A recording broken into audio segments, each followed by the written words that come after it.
Vamos a ver la thyroxine binding globulin. Esta es una proteína que está obviamente compuesta de aminoácidos. Es una globulina que se une a la hormona tiroidea y la pone de manera inactiva.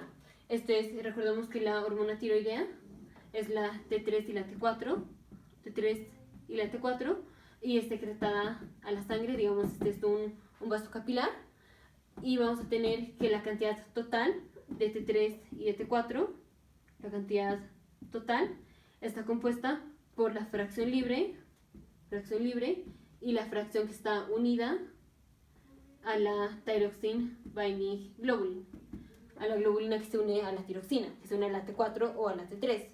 Entonces, aquí tenemos fracción libre, hormona que está así suelta en el plasma, y hormona que está unida a la globulina, a la thyroxine binding globulin. Entonces, esto que estoy poniendo en rojo es la globulina y la hormona tiroidea se une aquí. Entonces, la cantidad total de hormona tiroidea que tenemos está compuesta por la fracción libre, las que no están unidas, más las que están unidas a la globulina. Ahora, ¿qué pasa si afectamos a la globulina? Si tenemos, por ejemplo, un aumento de la globulina, primero, ¿de qué manera tenemos un aumento de la globulina?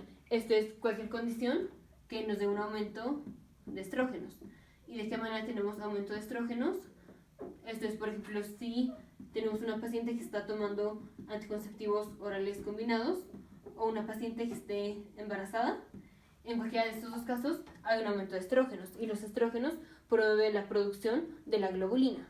Entonces, si tenemos un aumento de la globulina, ¿qué va a pasar? Más hormona tiroidea se va a unir a la globulina, porque si tenemos más globulinas, aquí, más globulina, pues más hormona tiroidea se va a unir. Se une más hormona tiroidea. Entonces, lo voy a poner aquí. Un aumento de la globulina hace un aumento de la T3 y la T4 que están unidas a la globulina. Y si tenemos más hormona que está unida aquí a la globulina, vamos a tener menos fracción libre. Digamos, si tenemos 20 moléculas de hormona tiroidea divididas en 10 que estaban libres y 10 que estaban unidas, si aumentamos las globulinas, ahora vamos a tener más que estén unidas a la globulina. Entonces vamos a tener ahora, digamos, por ejemplo, 8 libres y 12 unidas. Entonces esto va a ser un aumento de la hormona tiroidea que esté unida a la globulina, y en principio es una disminución de la hormona que está libre.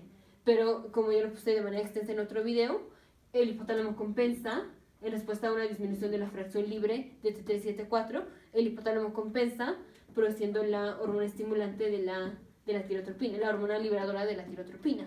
Y esto va a hacer que finalmente la adenohipófisis produzca la hormona estimulante de la tirotropina, la TSH, y la hormona estimulante de la tiroides, que es la tirotropina, y esto va a hacer que la glándula tiroidea produzca la hormona tiroidea.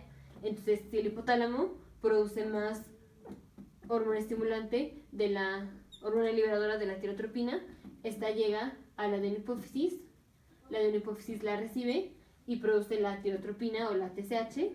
La TSH se libera en la sangre y esta llega a la glándula tiroidea recibe la TSH o tirotropina y produce más T3 y T4, y este se libera en la sangre. Entonces, aunque hubo una disminución de la fracción libre, en consecuencia tenemos una producción de la hormona tiroidea. Entonces, a largo plazo, un aumento de la globulina nos hace un aumento de la cantidad total de T3 y de T4, porque antes teníamos 20 y ahorita que producimos más vamos a tener 25, 26 o 30 o lo que sea. Vamos a tener las 20 que teníamos, estas 20 de aquí, que están redistribuidas en parte libre y parte unida a la globulina, más las nuevas que estamos produciendo, porque se hizo una disminución relativa de la hormona tiroidea que estaba libre a la que estaba unida. La cantidad total no había cambiado, pero tuvimos una redistribución. De 10 libres pasamos a 8 libres y de 10 unidas pasamos a 12 unidas. Entonces, en principio no cambió la cantidad total, pero ahora en respuesta a esta disminución, el hipotálamo produce más hormona liberadora de la tirotropina, que hace que se produzca más hormona estimulante de la tiroides, la TSH, y entonces se produce más hormona tiroidea. al producir más hormona tiroidea, pues obviamente aumenta la cantidad total de T3 y T4.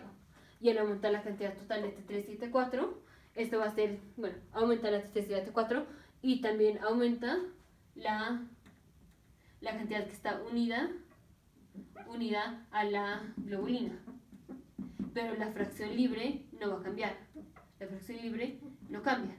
Entonces se va a producir suficiente hormona tiroidea para que una vez que produzcamos la nueva hormona tiroidea tengamos la misma fracción libre que teníamos antes, la misma cantidad. Si teníamos 10 libres y ahora pasamos a 8, se va a producir la cantidad suficiente para que ya una vez que se redistribuyan estas nuevas que se produjeron, porque obviamente se van a redistribuir, vamos a tener unas que estén libres, como estas, y otras que estén unidas, como estas de aquí.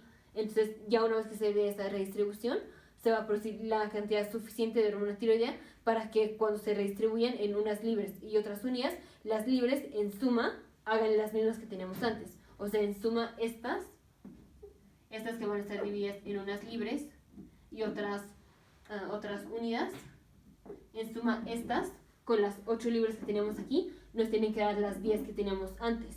Entonces, a largo plazo, un aumento de la globulina nos hace un aumento total, o un aumento de la cantidad total de T3 y T4, pero no cambia la fracción libre. Entonces, aumento de la tiroglobulina, de la globulina que se une a la tiroxina. Ya vimos las causas, y esto hace un aumento de la cantidad total de T3 y de T4, pero no cambia la fracción libre. Fracción libre de T3 y T4 se queda igual a largo plazo. Ahora vemos qué pasa si disminuye la globulina. Entonces primero vamos a ver las causas. Esto es, por ejemplo, síndrome nefrótico. Recordemos que en el síndrome nefrótico se está tirando en el glomérulo y bueno, por la cápsula de Bowman se está tirando las proteínas. Recordemos que las proteínas no se filtran, por eso no tenemos proteinuria, pero sí tenemos que el hoyo por donde se filtran las cosas, o sea, tenemos síndrome nefrótico, que bueno, ese está en otro video, pero en el síndrome nefrótico, digamos, la criba está más ancha, entonces sí caben las proteínas, entonces se filtran las proteínas. Una proteína es la globulina, entonces si tiramos globulina, pues vamos a tener disminución de esta globulina. Esto es en síndrome nefrótico. O, por ejemplo, si el paciente está utilizando esteroides, los esteroides disminuyen la producción de la globulina. Entonces, digamos, en estos dos casos tenemos una disminución de la globulina.